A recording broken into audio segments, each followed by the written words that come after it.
Et les nouvelles technologies repoussent sans cesse les limites. Bonsoir Thomas. Bonsoir Anne-Claire. Alors vous allez nous parler d'un concept qu'on a encore du mal à imaginer. Bientôt, on pourra communiquer avec nos objets connectés rien que par la pensée, par le cerveau. Oui Anne-Claire, parce qu'aujourd'hui, on sait lire dans notre cerveau.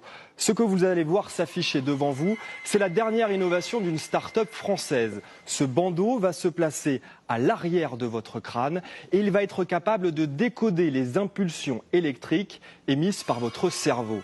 Et il va pouvoir vous permettre de contrôler des objets connectés comme un smartphone ou une tablette. Sans les mains, vous allez pouvoir ouvrir une application, écrire un message et l'envoyer à une personne par la simple force de votre pensée.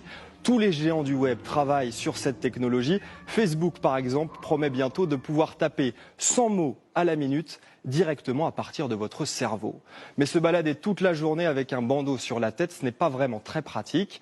Une solution invisible pourrait bientôt voir le jour, puisqu'Elon Musk, le patron de Tesla, a mis 100 millions d'euros sur la table pour développer ce type d'électrode 2 fois plus fine qu'un cheveu. La voilà, et on va pouvoir les implanter directement sur le cortex à l'intérieur de votre boîte crânienne, et ce afin de pouvoir parfaitement cartographier votre activité cérébrale.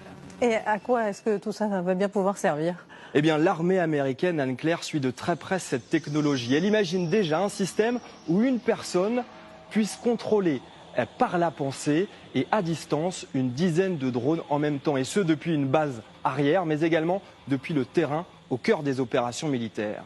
Et cette technologie, elle pourrait également bouleverser votre quotidien. Imaginez un open space totalement silencieux, avec chaque salarié avec un implant, et tout le monde va communiquer, parler sans bruit via la pensée. Alors attention, parce qu'avoir un système électronique à l'intérieur de notre cerveau, c'est aussi laisser la possibilité à des gens mal intentionnés de le pirater et de connaître vos envies et vos besoins. Pas sûr que tout le monde soit prêt à prendre ce risque. Merci beaucoup Thomas, effectivement, et puis que l'on puisse